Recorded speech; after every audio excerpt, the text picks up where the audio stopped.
test. Yeah, let me just see how I look here in the frame. Okay, I think I need a little more makeup. Yeah, give me some more eyeliner. And spoof my hair just a little more. Okay, that's good. La la la la la la la la, Elmo's world. La la la la la la la la, Elmo's world. Hi kids. Guess what Elmo's thinking about today? Impeachment. Now I assume you all remember from watching our show in the past that A is for apple. But did you know that the letter A is also for the president? That's because A is for asshole in chief. Ha ha ha ha ha ha. A is also for articles of impeachment. Impeachment is just a big fancy word for not letting someone be our president anymore, precisely because he's such an asshole. Ha ha ha ha ha ha. Basically, kids, Special Prosecutor Mueller says in his 4 zillion page report that he didn't charge President Trump with criminal obstruction on over 10 counts, where he detailed the evidence only because of the Justice Department's policy of not indicting a sitting president. If you're like me, Elmo, you're probably wondering, well, if he couldn't indict Trump when he was a sitting president, why couldn't he just wait till he stood up and then he'd be a standing president? Ha ha ha ha ha ha. Good question, kids. I will have to ask and get back to you on the next episode. Now, let's move on to the letter B. B is for Bill Barr's bullshit. Ha ha ha ha. And B is also for bitch. Kids, you need to know that Bill Barr lied to all of us. Lying is bad. Bill Barr lied to all of us when Mueller released his report, and he told all of us that the report exonerated the president. But Mueller actually wrote in his report that it did not exonerate the president. So can you say Bill Barr is Trump's bitch? Ha ha ha ha ha. Very good, kids.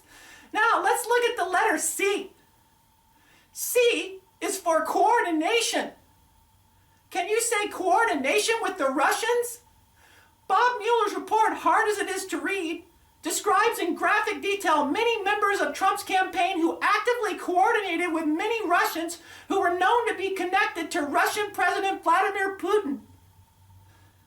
C is also for helping us spell the word collusion.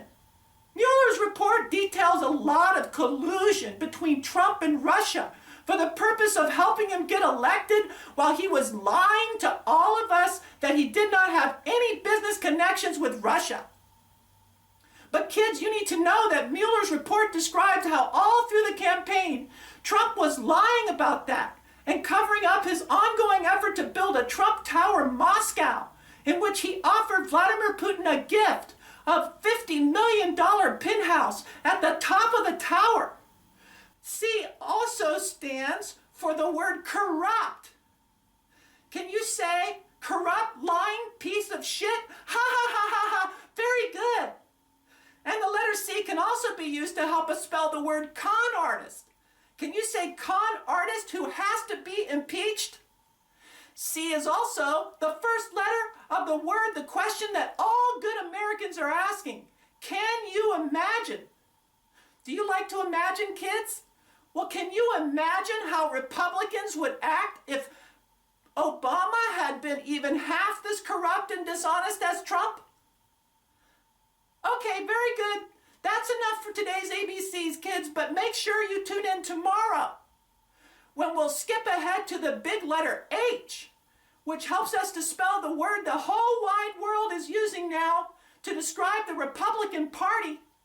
Hypocrites! Ha ha ha ha ha! Ha ha! La la la la la la la la! Elmo world! La la la la la la.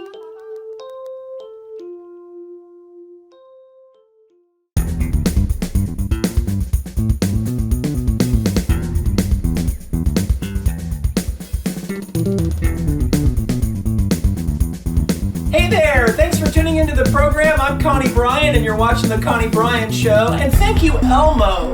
It's always So much easier to understand things when Elmo explains it, isn't it? Well, this is the part of the program that we always like to welcome all of our viewers in our respective markets to the program. So let's start off with that. Of course, we want to first of all welcome all of our Sacramento and our Davis viewers. Thank you so much for tuning in. Also, we want to welcome our Truckee Tahoe viewers and our Napa Valley viewers. A little further over to the Bay Area, we want to welcome our Berkeley viewers and our San Francisco viewers. Thank you so much for watching. And then down in Southern California, we have 3 markets. We want to welcome our Santa Cruz viewers. So happy to have you with us. Also, our Pasadena viewers, thank you for watching, and all of you in Long Beach, thanks so much for tuning into the program. So those are our California markets. We also want to welcome our markets outside of California. So welcome to our Portland, Oregon viewers. Thank you so much for tuning in. And our Denver, Colorado viewers, thank you for watching. Also our Minneapolis, Minnesota viewers, thank you so much for tuning into the show. And we also broadcast to Washington, D.C. So thank you guys so much for tuning into the program. And last but not least, only because we moved from the West Coast to the East Coast, we want to welcome our Salem, Massachusetts viewers. Thank you so much for watching the program. All right, I'm really excited to get to my guest, so I'm only going to do a couple of articles that I wanted to share with you because I've got an exciting guest coming up on the show. You don't want to miss it. In a little bit, I'm going to have author and international public speaker David Fitzgerald is going to be right here with me in the studio, so make sure you hang around for that. But first of all, let's take a look at just a couple of articles I wanted to share with you. Take a look at this first one by Karen Klein in the Sacramento Bee, entitled Mount Everest is symbol of planet's larger problem, us. It says it's easy to shake our heads at the situation on Mount Everest, where mountain climbers lined up for hours. You may have heard, I'm sure many of you have heard about this. This was all over the news. It says mountain climbers on Mount Everest lined up for hours to make that last little leg to the summit. It was like a Los Angeles freeway at rush hour, a barely budging line of bumper-to-bumper humans. It goes on to say that the below freezing Mount Everest traffic jam was so bad it resulted in the deaths of several climbers within a few days of each other. One U.S. climber who was interviewed who survived the 30,000-foot Mount Everest rush hour, he said that he's only alive today because of his intense, grueling training regimen. He braved standing in the long lines every day for a solid year in training, freezing his ass off to the frigid low temperatures during the breakfast rush hour at a Minneapolis Starbucks.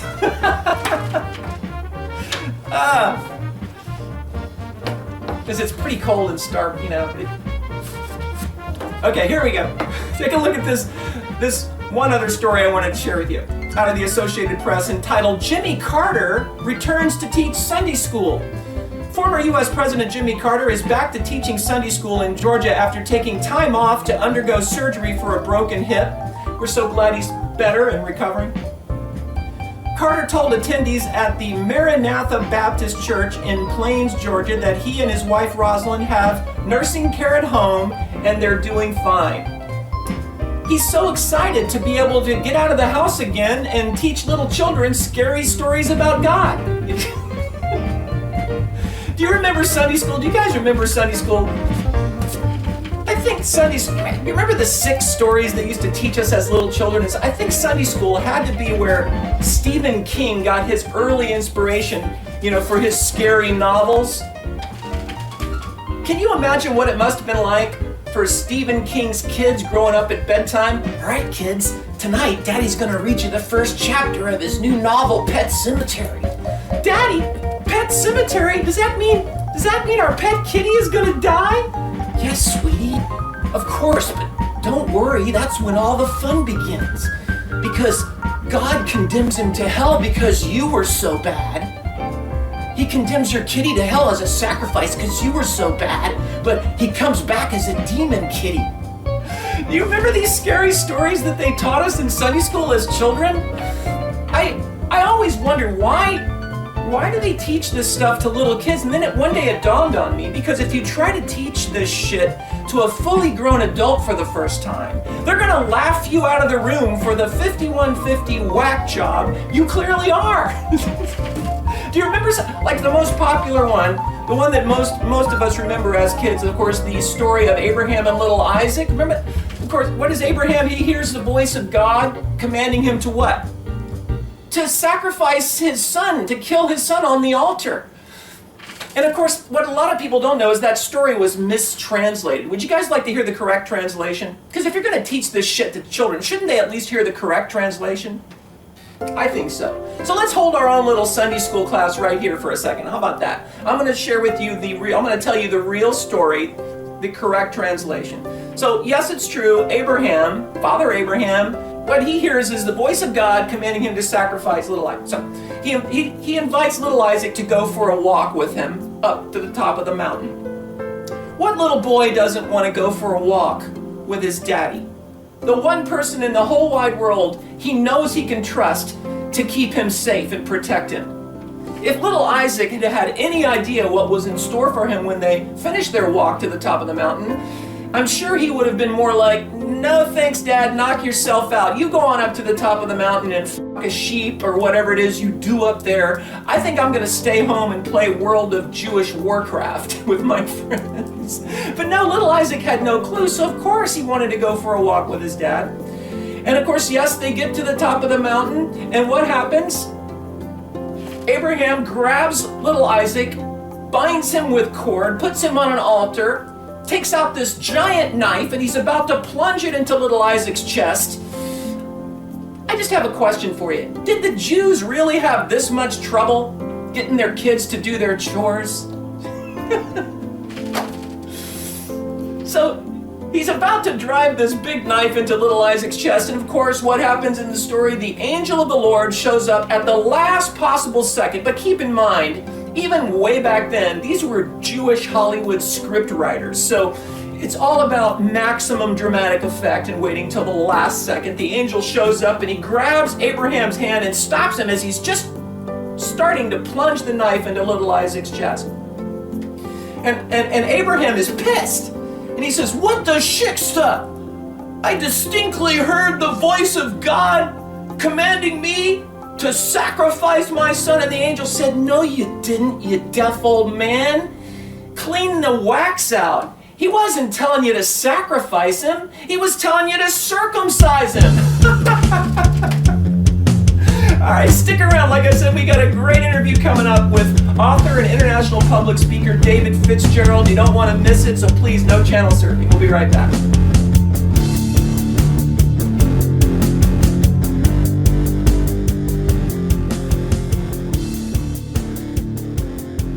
Thanks for staying with us. I'm Connie Bryan, and you're watching The Connie Bryan Show. And I have a rock star of an author with me right here in my studio. I'm so excited to have David Fitzgerald on the show with me. The author of a book called Nailed 10 Christian Myths That Show Jesus Never Existed at All. No hyperbole. So everybody don't freak out if you're Christians out there. I want you to stay tuned because David, as I understand it, you used to be a Christian. You're not just somebody who's an atheist and has always had a problem with it. Right. No, I was super Christian all the way through my growing up. Southern Baptist. Me too. Yeah. So the one true faith, Southern Baptist. And when you do a little bit of homework, you find out it turns out that all the stuff you're being told as a kid that you have to believe is a fraud. It's not based on fact. It's true, it's true, and it's drained in us, ingrained in us from the get-go. Oh, defend the truth, defend God's word, defend, what's right. And when you realize one day by one means or another that what you're being told might not be right. No. Sometimes it's not true at all. And you wrote the book 10, it says 10, right? 10 Christian myths, but right. We might not have time to get to all of them, but can we go through some of the highlights of those fraudulent examples you discovered? Absolutely. And I want to make it very clear that I was a perfectly happy atheist for 16 years before it even crossed my mind that there might not be a Jesus. I mean, it just says, of course there is Jesus. Okay, so when you became an atheist, you were still holding on to that probably was a Jesus. Yeah, it's like it never even occurred to me to question it. And why then would we? You know, and why did you change? Well, here's the funny thing. What made me change my mind about that was when I realized, oh, if you read this gospel, Jesus is like this. This gospel is like this. I wonder what the real Jesus was like. And ironically, once you start looking for what the real Jesus is, and find out the state of our evidence for Jesus, Yeah. I say in the book, once you start pulling on that thread, pretty soon you have no sweat. You have nothing. By the way, you mentioned the Gospels. We would be remiss if we didn't probably start out right away by reminding everybody, maybe a lot of Christians don't know this. Yeah. It was a shock to me when I found out, because pastors don't tell you this. Yeah. And that is that the Gospels were not written by the names that are on them. So Matthew, Right. Mark, Luke, and John. Right. All were these not friends written and by- family of Jesus. Yeah, that's not true. They were not written by Matthew, Mark, Luke, In and the John. 2nd century, we had tons of Acts, epistles, gospels, all written under all different names. And it was this arms race to see, oh, you're got the Gospel of Mark. Well, our Gospel is from John, and well, our Gospel is from the beloved disciple who you like the best. And all those names got attached later in this race to see who could be the best. And Did you discover also that kind of led you, as it has with me, it led you to understanding the lie of Christianity because it was ripped off from many myths that were common myths long before? In other words, the virgin birth is not unique to Christianity. Right. It was co-opted from many other... And not even across the board. Matthew doesn't. I mean, Mark doesn't mention it. Even mention John it. doesn't mention it. Only 2 of them do. Yeah. And that was another crazy thing. Is I quickly found out that all our biographical information for Jesus comes from those 4 books. That's it. No historians. And it No, was a there's very... no corroboration for anything. And there those were books. so many historians at the time. And there were so many loser wannabe messiahs at the time that we know so much more about. that were documented by those historians at the time. And yet these losers all did something that the real Jesus couldn't do. So And you had his Jesus family. healing the sick, raising the dead, Right. making blind people see, walking on the water. You've got earthquakes in not- Jerusalem. You've got lightning, angels. You've got the dead walking out of their graves in downtown Jerusalem and appearing to many. That in one Jesus book. raised, like Lazarus, Exactly. and not one historian All has these documented any of this. However, the historians document many other They notice all these other boring things that happen at the same people time. who claim to be messiahs. But somehow they miss all that. But they missed the one that was making all these Exactly. miracles happen because Exactly. it really didn't happen. This is Because it really didn't happen. Exactly. Yeah. Exactly. And once you start looking into what our evidence is for the Bible, it's astounding when you realize that our New Testament, that's supposedly letters from the earliest Christians, well, half of them are frauds. Complete frauds in that they are talking about Paul? forgery. I'm talking about half of Paul. half of Paul's writings, right, have been Are determined complete, to be a fraud. There's Not- there's the Deuteropaulines, the Pseudo-Paulines, Yeah. that they're clearly written after his death, or they're clearly written in opposition to what he says in other letters. Yeah. And even his generally accepted letters, the 6 that are accepted as general, contain problems that show that they're a mashup of several letters, and they've been re-edited, and things have been added to and taken away from. So it gets very problematic, and there's so many things that are wrong with what we think of as Christianity. Okay. Whether Christianity is true or not, these things about the Bible and about the New Testament aren't true. And Christians believe so many of them, and it's kind of like a tennis game. It's like, well, I believe this because of this, and we know that's true because of, it says in the Bible, Yeah. And there's no evidence. It's just these assertions being bounced back and forth between each other. And then And we say, because the eyewitnesses wrote the Gospels. Well, no, they didn't. Well, we know it's true because there's so many witnesses outside the Bible. yeah, No, so they're let's not. talk about again. That's the point about how Matthew, Mark, Luke, and John, the eyewitnesses, Yes. that Christians think wrote. No, Yeah. it's a known fact that they didn't write. It's a those known books. fact, and biblical and nobody historians- knows who wrote them. Nobody knows who wrote them, exactly. We only have guesses on who wrote one of them. Luke, when he writes his gospel, he starts off by saying, there's so many people writing gospels right now, Yeah. it seemed to me to be a good idea to go investigate the story and give you the real deal, as it was handed down to our generation, generations later. That's how he starts his gospel. And then he goes and copies most of his gospel from Matthew and Mark, From them. without ever mentioning them as his sources. And one of the big points that I wanted to touch on is the reason why this Savior God-man is being held onto in the Jesus context is because the Savior God-man myth was such a common, right? That was such a common myth through many, many cultures that predate Christianity by maybe 1,000 years or more. I mean, it's just tracing the evolution of Judaism and the evolution of Christianity and the evolution of the Jesus story. All these storylines... They were meant to be metaphorical. They were meant to be metaphorical, and very quickly they realized the benefit of, well, we know it's really about this, but we'll just tell the story and let it ride as it is. And then people started twisting and making it literal when it was meant to be a metaphor. Right. A mythical metaphor. Right. And so much Christianity was around for generations before anyone even thought the idea of writing this gospel story as an allegory. Christianity existed and you were telling me all these off different camera forms. and on pre-interview that it was like many different forms. Many different forms that we wouldn't even recognize as Christianity. Before that couldn't even agree on the number of gods that there were, or that people could be raised from the dead, or that dying for sins had anything to do with Jesus being our in the Savior. early form, that had nothing to do with it, right? Right. And then later it became that there had to be a blood sacrifice that God... stop and think about that, you guys, all right? You know, you're told you have to believe this, so you just believe it. Stop and think about it. You really believe in a God that has to have a bloodlust satisfied? A human sacrifice? Yeah. You thought... Come on, you thought that was devil worship, but it's the fundamental... like Aslan says in Chronicles of Narnia, oh, it's the deep magic. It's like, well, where does that come from, you know? They act as though God doesn't have any choice but to torture porn his own son as a sacrifice for us. Yeah, and that's a which sick means man-made. Not only is it's it a sick, man-made sick concept. It is, and it's very sick. But the thing is, it doesn't make any damn sense. It's like, so you're saying we have the power to forgive each other. Thank you. If Connie blasphemes against me, you know what? I might not hold against her. You might forgive me. Oh, that's Connie. I can't stay mad at you. Yes. But God is such a big asshole that he can't do He can't forgive. Has to have vengeance. That's not a loving God. That's not love at all. That's a jealous, petty, Old Testament, Mesopotamian, bloodthirsty God. Exactly, and then you're going to add to that all through the Old Testament, God needed animals to be killed, their blood shed to satisfy God's bloodlust. Just from that, you can see that that's a man-made, sick. What did he do before the portrayal? What did he do before blood? Yeah. I mean, it's so funny. And it's not just Christianity. I don't want you to think we're just picking on Christianity, because thank you. All the other religions are just as screwed up, and their evolution shares all the same flaws that Christianity does. The big three, as I like to call them, which is Christianity, Islam, and Judaism. Yeah.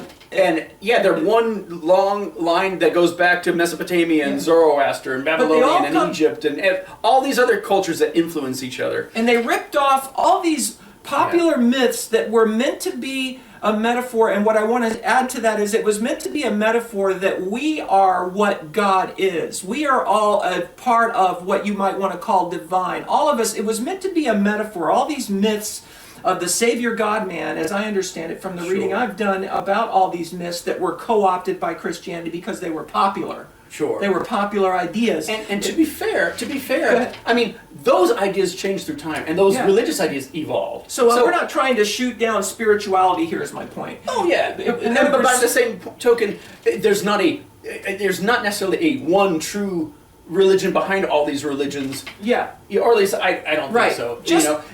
We're all human beings trying to make sense of this universe. Just that there's no condemnation. If there's any one true understanding, it's not that there's one dogma, but just however you want to approach things spiritual, as long as it's not a condemning one, and as long as it's one that understands we're all unified as a part of what we want to call the divine, the universe. We're a part of that energy. Sure, we're all a part of that universe, and I think that's something we were talking about earlier.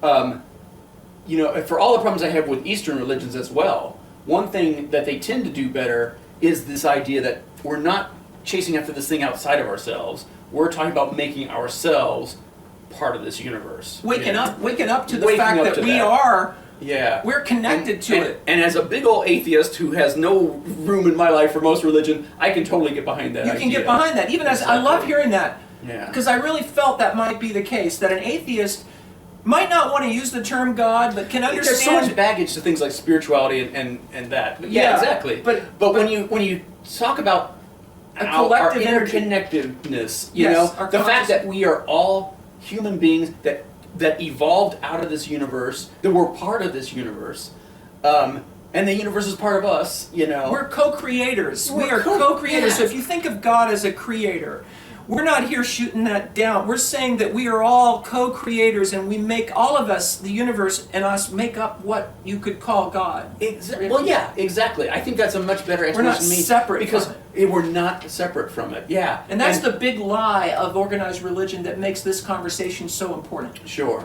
And the fact that we have love for each other, Yes. and can means there is love in the universe because we are creating it. And like you said a while ago, with your love, you can forgive. You wouldn't Exactly. want to condemn somebody because they Exactly. got something wrong. Wouldn't you want to let them Honestly, learn and wake up? You just read the Bible. Is there a single thing God does in the entire Old Testament that doesn't sound like some crabby ass asshole? You know, Yeah. there's not one thing he does the whole time that makes you go, oh, thanks God. Unless you count maybe creating the universe that he probably needs Yeah. to kill off by Right. a flood. I mean, again, we're so stretched for time because we could Yeah, we got spend about 2 all minutes night left. talking about every single one of these rabbit holes we've just Yeah. touched on. And I hope we do get a chance to do that. I'd love to do it again with you because it's just the most important topic, because real quickly it's what stands in the way of world peace. Religion, Yeah. organized religion, has Yeah. done nothing but cause division and cause more wars and violence. Yeah. If we can teach people that no, spirituality is something different, and that it's a collective, all-encompassing oneness that you were meant to understand. Religion has done nothing but cause division, and that's why this is so important to get to a point we can have world peace. Yeah, and if nothing else, we can make the world a better place in our own life, in our own neighborhood, just by not forgetting that we are all human, we're all fallible, we all are connected to each other. We can't do it by ourselves. And we need can't do each it alone. other. We need each other. Yeah. Value one another, and you wouldn't want somebody looking at you as condemned. You know that that's wrong. So why would you embrace a belief that condemns, that says others who aren't believing like you? Or it's like, Yeah. we've got to get past that. That's the next step in the human Yeah, I think so. experience. And it always cracks me up how Christians are quick to say, "Oh, that's really devil worship." Oh no, that's Satan. Like, Yeah. Why is it so easy to worship Satan and so hard to worship God? It's like, how come he can't get his act together? You know?